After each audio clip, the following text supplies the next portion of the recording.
Hello, Guardian. Welcome to another episode of the Hello Guardian podcast. I'm McAdley, I'm Adoc. and we've got a lot to dive into today. The main thing being the new Beyond Light trailer that does showcase the new Stasis subclass. But before we do, we just wanted to let you know that if you enjoy any of our content and want to support us, make sure that you're subscribed to the channel and follow our socials, which are linked in the description box below of this podcast, so you're up to date with any and all things Destiny. Now, let's take a look at the new Beyond Light trailer. And by the way, this is going to be our first reactions to the trailer.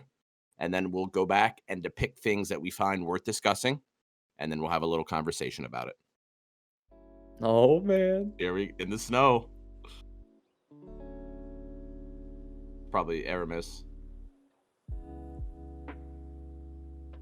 What? It's armor though. It's a new armor set, yeah. Yo. Look at the stasis. The Bro, wall? you can What? build No. steps? New Wendigo? Yeah, that's what it looked like. Yo, that's dope. And dude, is that PvP? Oh, this can be broken. 100% broken. Yeah, it's gonna be fixed. As a warlock. That was a pretty dope hunter smash. Dude, He's got like a that's- mage thing that he Yeah. points dice at him. Oh, Yo, wow. let's go. Look at that. Nova Warp Titans. with darkness. Looks like a tractor cannon something. Probably a new grenade launcher, darkness grenade launcher is what it looks like. It was in one of the trailers back in I think they put it on one of the TWABs there on the top of it. That was really cool, dude. Yeah, That's hype as hell. They gave us a lot there just now. It was a lot of content there. What did you take from it so far, man? We definitely need to watch this again and like kind of go slow mo and depict this stuff, but just kind of off of first glance, I think obviously the point of the video is just showing stasis and the abilities of it. I'm curious just because of I think it was like the hunter, maybe the hunter grenade, where it like stuck to the wall and it Yeah. brought out a little step here. I'm Mhm. interested to see how that mechanic works with like I don't know if like for like jumping puzzles, if that's a thing, or if you're trying to like cheese a way to get somewhere. If Sure. that's I'm Yeah, wondering if because it's I a like cheese in the making. who knows in a raid or like a dungeon if a lot of those abilities are going to be needed now to Yeah, make their way throughout the puzzles. And it looks like there was only arc and void as of right now. Obviously, there's not going to be any like solar stasis. I mean, it all looked like it was just darkness, though. So I'm not yeah, sure. Is it just going to be one subclass that just kind of adds to that fourth node? Because there is a fourth spot there already. yeah. And I think that's something you can kind of take a guess and think about if this is like a darkness class or if they're trying to create parallels between the light and the dark, like if the light has three subclasses and solar arc and void, Hmm. is the darkness going to have three subclasses and we're just getting a hold of the first one because there's going to be three expansions of the game, this being Beyond Light, then the two more. I'm wondering if they're gonna kind of play and give us a different subclass every expansion. That would kind of be a cool thing to think I mean, about. yeah, that would be definitely a little different and kind of off of the grain of what they've done in the past and like D1 and things where the Taken King, they gave you all of that new subclass. It was just one full subclass anyways, because there was only solar arc and void for Titan, and then they added the solar ability to throw the hammers, but that was like the whole entire subclass. So like I'm Right. thinking maybe inside the darkness subclass they have the three like class trees, or are they doing the classes all over again? Because I know Luke Smith in one of the Vidocs did say that they're going to be reworking the subclasses again. So Mm. Either I don't know what that that means. or like the running title of the 2021 game or 2022 Lightfall. Hmm. Where Luke Smith was kind of alluding to, there's going to be like a moment in the game. So I think the thing that a lot of the Destiny nerds are kind of going off of is, are you going to choose a side? Are you going to be on light or dark? Are you team light, team dark, right? Sure. So I think that would be kind of cool and allow more customization and more depth to the game. It's like, what kind of guardian are you? So it's Sure. like not just what class, but are you light or dark? So it adds depth to the game. So I don't know. It's a pipe dream, but maybe it's I true. I know we had that choice through the drifter though as well, because I just passed it in this new light account where I was able to kind of create whose side that I wanted to be on. Am I going to be on the Vanguard side or am I on the Drifter? That would be light and dark, in my opinion, already. So I want to see if they'll actually do something with that storyline. Mhm. Just because that's like the only time that you've ever got to actually choose something that was as meaningful in all of Destiny, where you can choose the light or the dark in that point in the game. So are they bringing that storyline back to say something? That's pretty cool to kind of think of as well. And that just goes based off of the trailer here, where you have this darkness now that is going to be foreign to all of us. We're learning something new. So curious how they introduce it as well. Yeah, absolutely. Alright, you wanna go back and kinda pull some of this apart and Yeah, see what I we know. find? As you said, the ice walls, I already went kind of back through there already, which was I think like 22 seconds, 24 seconds into the clip. And Mm, yeah, he throws ice on the ice walls and like is he needing to do that? Like is that something he needs to do? We don't know. Could he have made the jump up? Now that I'm looking at it. So Bungie does have a really big opportunity, kind of like we just discussed, that they can use this to create more platforming, or yeah, hidden chests somewhere down in that bottom left as he's jumping across. Can you throw that all the way down on the bottom and then kind of get down there somehow? There's just a lot of right. hidden opportunities. So Yeah, kind of like um, how you utilize exotics in the game, and when you're running Outbreak Perfected, and if you're a Titan, you're running Lion Ramparts. If you're a Hunter, you're running Stompies. So sure, maybe implementing an ability to use to gain mobility or to access things that you can't access without these things. So yeah, that's kind of cool. yeah, Um, the next thing that I'm looking at here, it's around the 25-second mark. It's showing the hunter ability. It reminds me of the blade barrage, so it's kind of like the same animation of like the jump up and the rotation, and he's throwing that pickaxe. It looks like a pickaxe.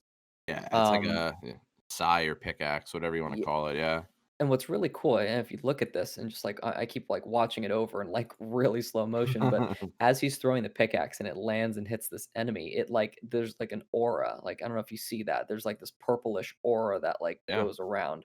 And it's like it freezes the other people. I don't know if it's like a suppression ability or effect to it, but it's kind of cool because it's just one pickaxe that's thrown, but yeah. many enemies are affected. So It could be it's like a debuff or something, kinda okay. like we have oppressive grenades now, it could even be that too, because the original trailer of Destiny at the very end, is that a light gun, Are there going to be light and dark weapons?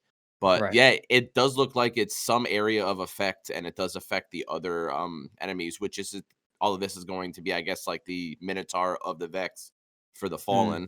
In this expansion, they have, like, that one big, bot. Looks like he has hairy arms too if you look at the left-hand side there on 27 seconds, he's got this fur on him too, so it looks like these things were equipped to be here in Europa for Yeah, some or the time. cold.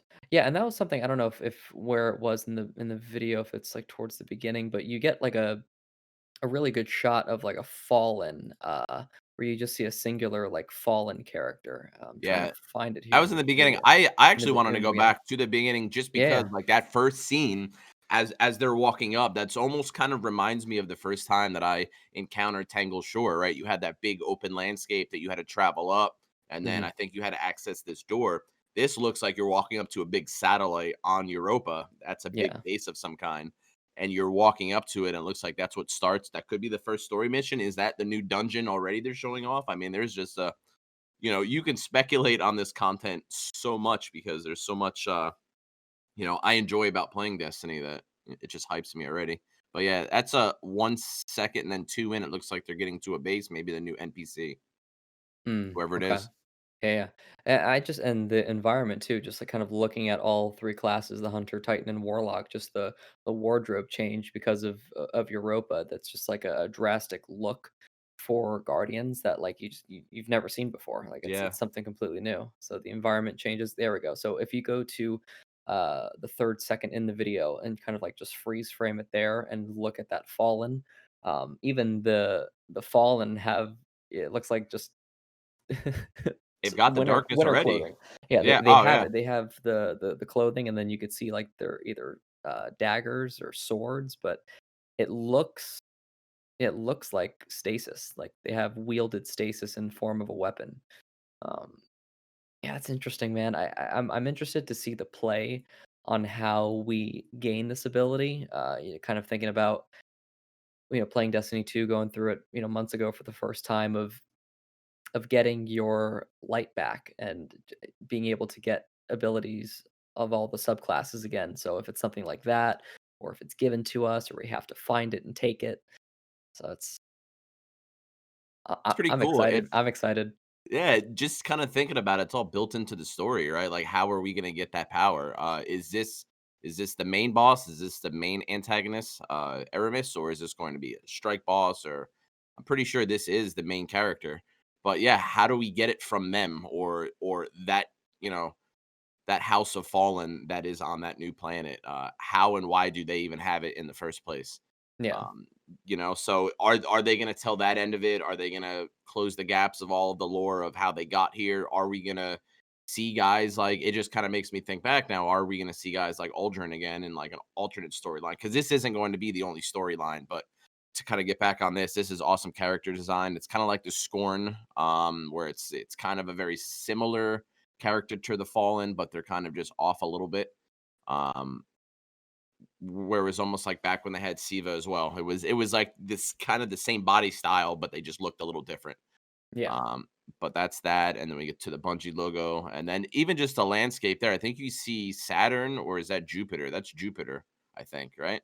Up I there to the left, or is believe that Mars? I'm not even sure actually. I don't know where this is in the solar system. yeah, it's kind of hard to tell. I think Europa yes. Yes, it is a moon of Jupiter. Yeah, it's just like Titan. It's one of the moons there. Let's go a little further on here because that was like 7 seconds, and then you see the pyramid ships, and then they're being dropped off, which looks like a fallen catch. Mhm, Um, and I'm trying to wonder, and I don't know if this is something that's been discussed or we just need to do more research on the actual lore of it, but, like, what is controlling the pyramid ships, or, like, what's inside? Like, have we been inside one yet? Do we know what's in them? Like, I feel like this is kind of like the big question that people have is, are we trying to enter this pyramid ship, and, like, what are we going to find? Is that yeah, essentially what I'm aiming for? Is that? I mean, we've kind of been in one with the expansion of Shadowkeep, although it was just for like nightmares, where like you were going in there and then you saw the three nightmares, you grabbed that ball, and then you got taken out, and that's where you get the cutscenes at the very end. So we didn't see Right. much of it. I didn't see anybody inside of it.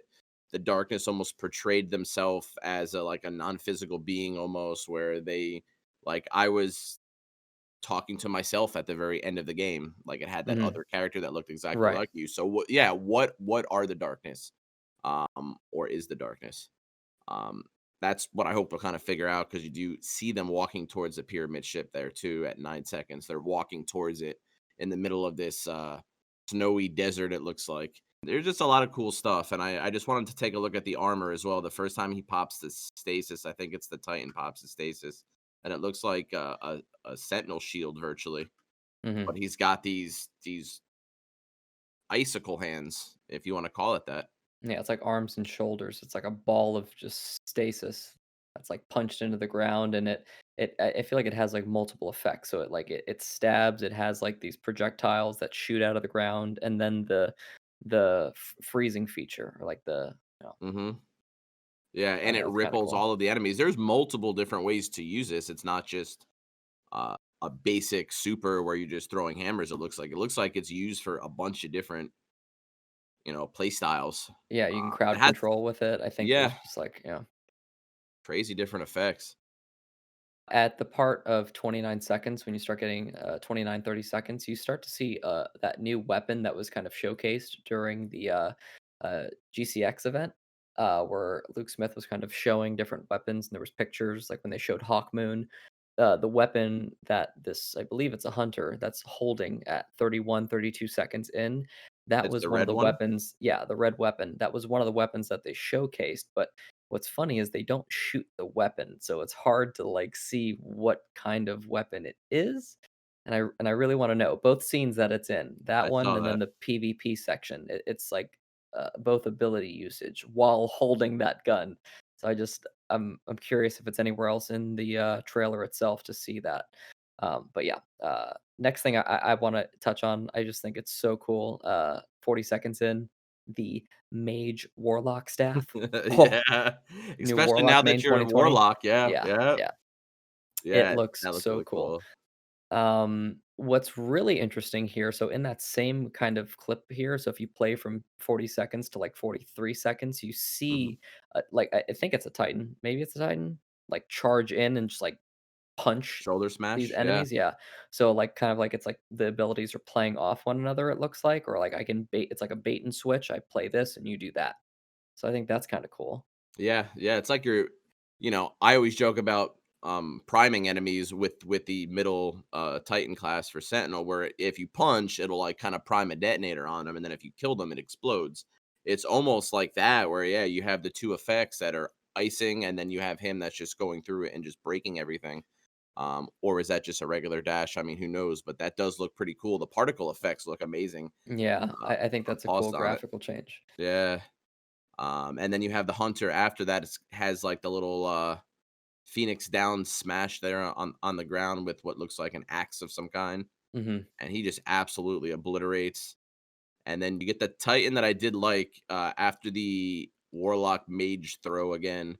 He slides in terms of the Titan slides into a bunch of enemies, and behind him comes these crystals. And it looks like the slide is even a power this time, where you can slide through, and almost looks like a tractor cannon effect. Hmm. That was really dope. Titan main's in the house, by the way, best class. So Yeah. let's get that out of the way.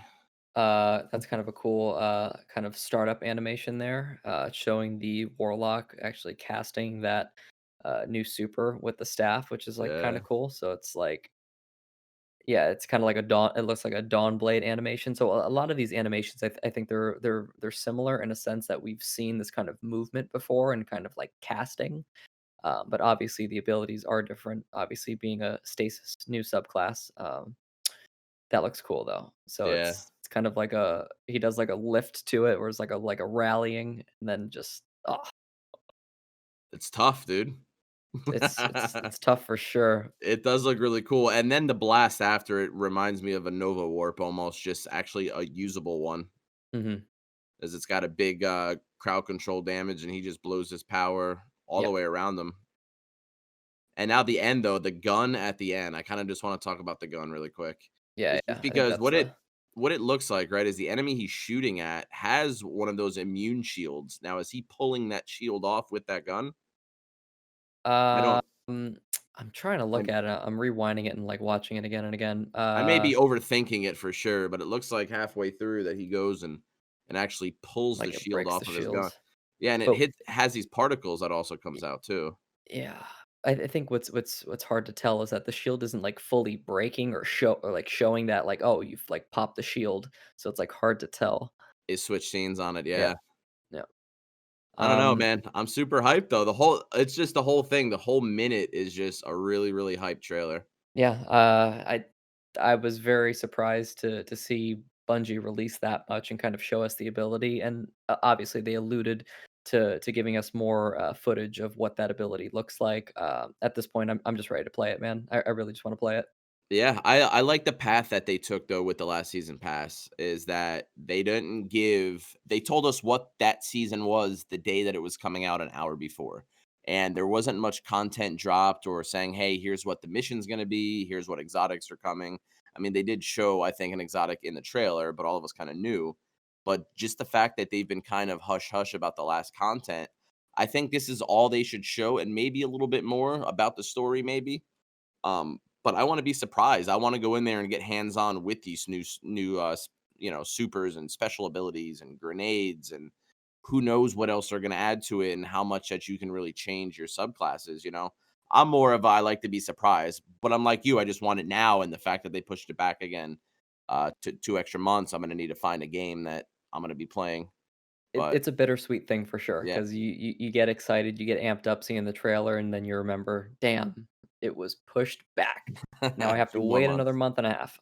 Yeah, man. So it is what it is. But at the same time, you know, this is kind of like the big thing we wanted to allude to for this podcast episode, which is great. Um, I'm stoked. I'm ready. Yeah. The Xbox Game Pass was announced today, man, That was and, huge. yeah, it was announced for well, it's always been a thing, but it was announced for Bungie that they're gonna be pairing with Microsoft to kind of throw in all of it for an Xbox Game Pass monthly subscription. So what's going to be inside of that package right now for Bungie and Destiny 2 is going to be the original campaigns that come with the free to play New Light account right now.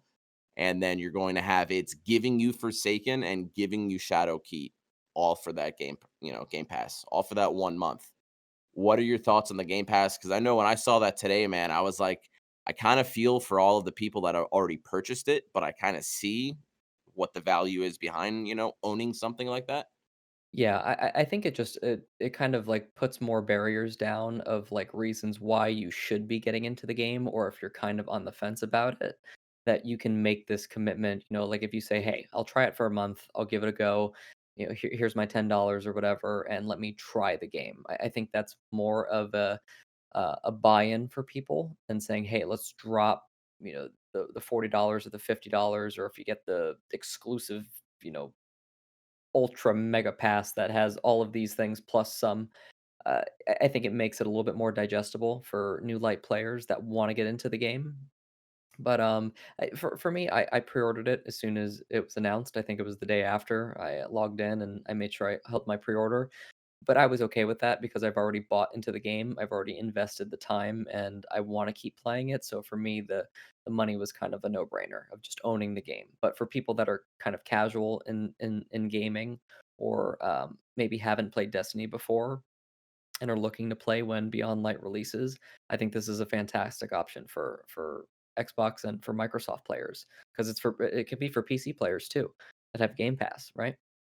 Yeah, it's kind of like Yeah. you said, it's giving all of those newer players that first, hey, I already had the Game Pass, so I was thinking about trying Destiny out. I hear hype, and then I hear like a quick downfall in terms of content drought, but I've always wanted to try it. It already gives you the ability now if you have the Game Pass to try everything, man. And that's kind of one of those things that, hey, it's you own Beyond Light, which I'm gonna buy it anyways, though, man, because there are times I play the Game Pass and there may be a drought and I cancel it.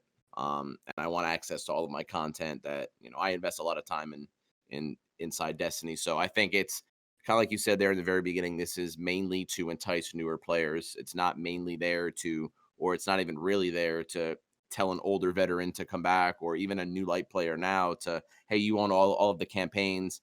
You can get the Game Pass for this, and you only lease it. So And you kinda think about money spent. I just think, for people that is listening to this podcast and are thinking about getting into Destiny that haven't gotten into Destiny, kind of weigh your options in terms of cost, right? Like, is it more beneficial for you, or cost effective to buy all of the content and maybe get into it, or invest in $10, play it for a month, and if you really love it, then go out and buy it instead of, leasing the game, you know? now, when you bought the game, when you bought Shadowkeep, did you get that first next season for free as well? Like that first original season that you played, or did you have to buy that first season? Because if I'm not mistaken, usually when you buy the expansion, you get that inner season that's kind of inside I there, usually I'm for tr free. now that I'm, like, trying to go back and think about what I bought, 'cause it's weird, and it's not 100% on my memory because I started playing Destiny right at the end of season 9, like, it was, like, 4 or 5 days before that season ended, before Season of the Worthy, Mhm. and, I don't know if I got that as part of my, bundle expansion. I can check my Steam list, but off the top of my head, I don't really know. I think I just paid for the game, and I think I just put the additional $10 on top to buy the season pass. And I think I did do that because I was talking about, "Oh, it's only $10 for the season pass? Okay, yeah, let's buy it." I got you. I Yeah. remember distinctively saying that. So, but for Beyond Light, I bought the pack that comes with the next season pass. So with Beyond Light releasing, I will have access to the season pass when I have the game. So, Yeah, I don't think we know what that name of that season is going to be yet, but it's really the expansion content is what you're going to be playing through first. oh yeah, I think for the last time that a big expansion came out, I think we try to not blow through the campaign, but I'm pretty sure we just played the campaign and try to get all of the exotics and all of that kind of stuff. Get your power level up high enough to do the Nightfall again, because again, you're not going to be able to do it that first week. right. Unless you really put 3 or 4 days of grinding into it to where you are at that power level, which you have to plan that out as well. But I'm kind of curious now because I know if you buy Beyond Light, you get that first season.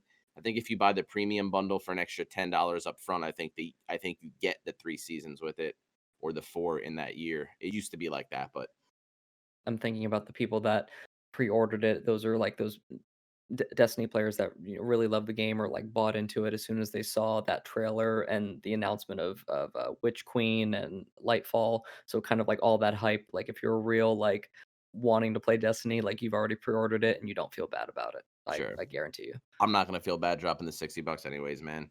It's been 6 years of content, so it's the least that I can do for them. Yeah, But we tried the Grandmaster Nightfall, man, and I yeah, didn't we have a great tried. time. Oh man, it was funny too because we were talking about doing the Grandmaster Nightfall and we were talking about content for the week of like, hey, let's try to do this. And I was just thinking to myself, like, not that I don't like hard content. I don't want it to be perceived that I don't like hard content or things that are challenging because I do. I just think that like I think for me, I'm trying to prioritize like my gaming time for the week.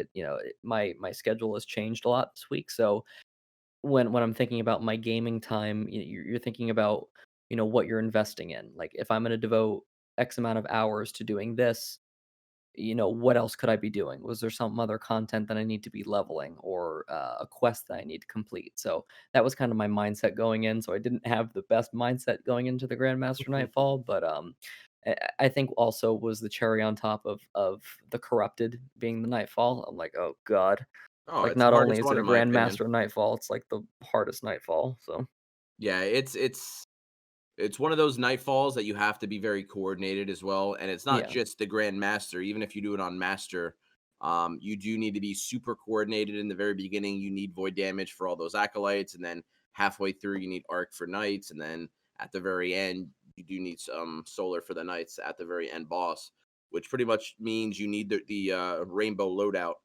And we tried it. We got, I think, to the elevator or right past that first area, and we were like, I just, is it really worth it? It's already 11 o'clock at night.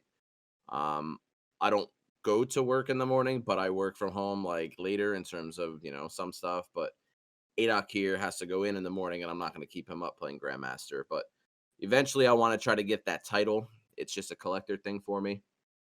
It's more pride, I guess, to say I did it and I didn't let a video game kind of defeat me type thing. But I also have the time though too. I still don't think for when we played it, even though we didn't beat it. A lot of other streamers that I've watched, they're saying the reward systems are a little better. I think a couple people got two ascendant shards and two exotic armor pieces in one drop. So, like, if you're going through and you're spending 45 minutes on an activity, or maybe even 35 minutes if you get it down pat, I mean, is that worth it? I mean, it sounds to be, but it just sounds a little too challenging for what it's giving you. I don't know what to expect. I guess maybe some strike specifics, like maybe if they created a grandmaster weapon that could be the pinnacle activity, like the mountaintop of PvE.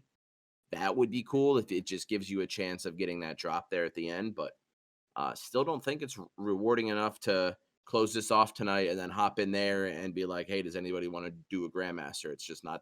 It's not that appealing to me. And as Bungie said that they wanted something that would be for, the audience to watch. It's stream worthy content, which I don't really think yeah. it is. I think the sweet spot you need to find in terms of content. This is just my opinion, but finding a balance between something that is enjoyable to play, meaning that you enjoy investing time into something because it's fun to you.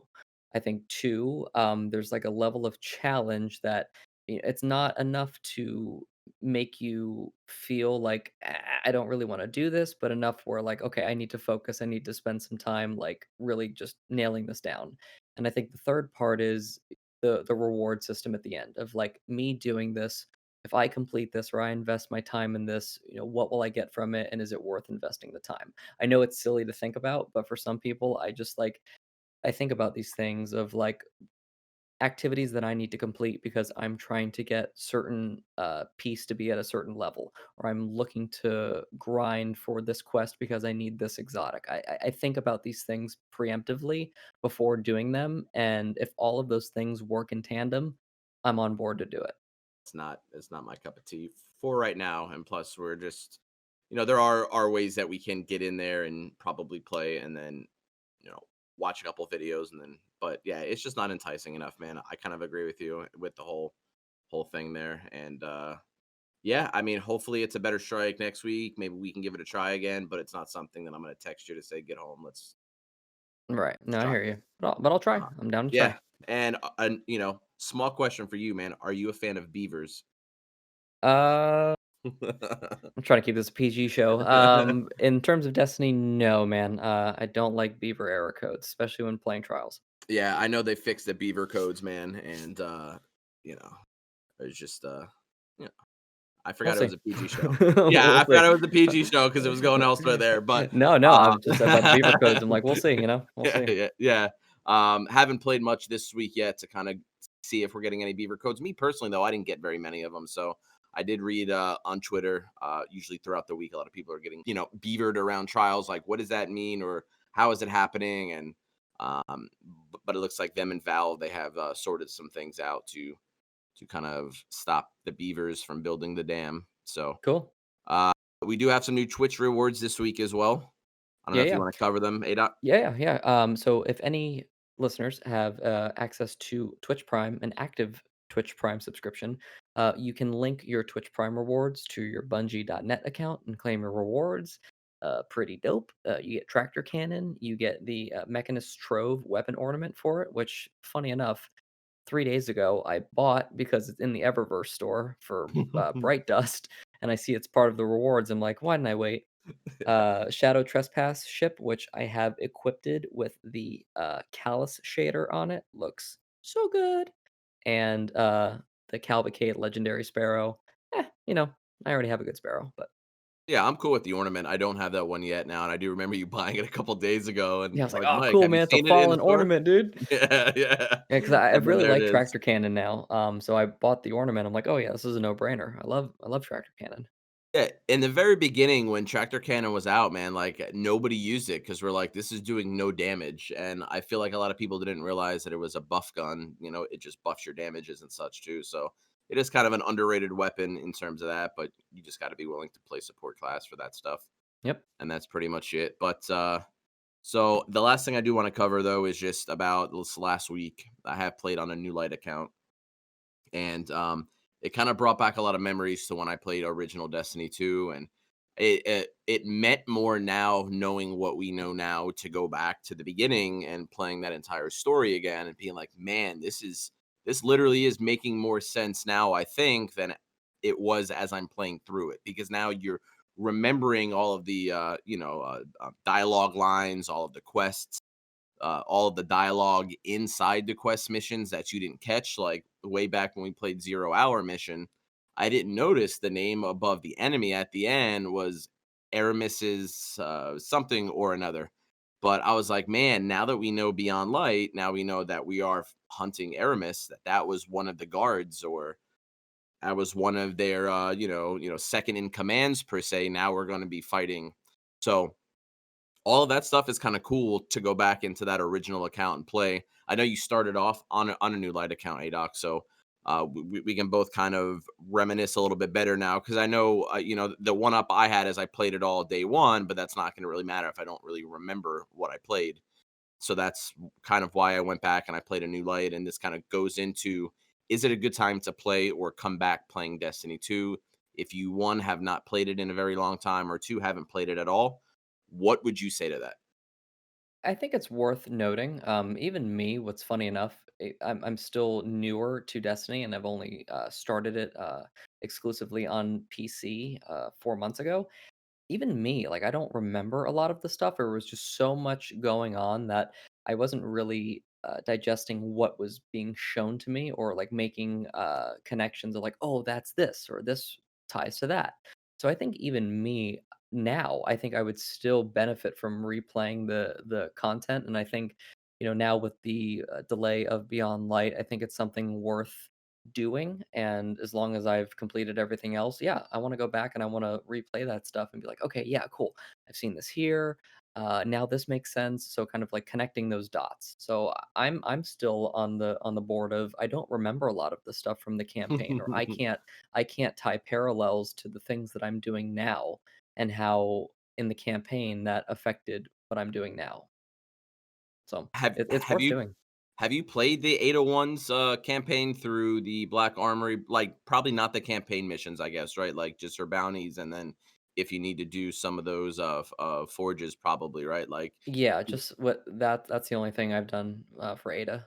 okay, because most of her through the story of that season was the fact that she spoke about the Deep Stone Crypt, and that's a place we're going to be going to. Hmm. So she's gonna play a character we hope and think in this next expansion, not as big as what Eris the Drifter and the Stranger are going to play, because I think that's gonna be a pretty cool dynamic as one, but also they're bringing in a couple other characters to it as well. So I'm curious to see where the story's going. My opinion with if you should come back or not, this season right now that we're currently in is probably the best time to come back if you are into any kind of story driven campaigns. You'll learn a lot these next 2 or 3 months or so about what's going to happen. And I think it's probably in the best state that this game has ever been in. When this game launched day one, vanilla compared to what you were leaving on in D1 was super hard to kind of swallow. It's like, wow, we have been given a shell of what we just came from. Like, what the hell are you guys doing at Bungie? But over time, over 2 or 3 years, we got what we have now, and I think this is probably the best state of the game it's in. Playing as a new light character, I had so much to do. I was not overwhelmed, but I'm like, man, I have to pick a path and I have to stick to it. And I know you played a lot of the campaign missions with me, and I appreciate that obviously. But it's just when you get into the missions, you're just so like, holy cow! I have 20 blue missions that I have to do, and all of them are all story driven campaigns. And then I can go back to Amanda Holiday and I can get submissions from her in terms of campaign as well of what's next. But it is a little overwhelming if you haven't played the game yet to get into it. But I will say right now is probably going to be the best time. If you get into it at Beyond Light, I don't know if you'll understand what's really going on, and it won't mean as much in my opinion. You kind of feel the same way where like it's at the best point it's at. Compared to the 2 seasons that I've played so far, Season of the Worthy and now Season of Arrivals, yeah, if I had to compare just the 2 seasons, like, hands down, this is a better season, and just kind of getting community feedback from content creators and people that love and play Destiny, a lot of them are saying the same thing. I think you have to kind of just weed through a lot of the negativity of certain game modes or things that need fixing, but I would say as an overall package, I think the season has a lot to offer, and, it's just building up hype. It's just building up this hype train to land into fall and to give us some great new content. And I'm just excited that we're on this journey together, that we're doing this, and we hope you all are enjoying it too. We want this content to keep going, so let's keep it on there. And we thank you guys for watching, for listening, for all that kind of stuff. If you guys have not followed us yet on Twitter, you guys can throw us a follow at twitter.com/Hello Guardian. You guys can also reach us, which if you're watching, you're already here. But if you are listening to the podcast, you can find us on YouTube as well. Hello Guardian is the name of the YouTube channel. We do not have a custom link quite yet. We have to meet the requirements. But this video is going to be going up on Friday, every Friday at 1 p.m. Expect us. We will be tweeting it out. And till next time, guys, we appreciate you listening, and we also appreciate you watching. Later.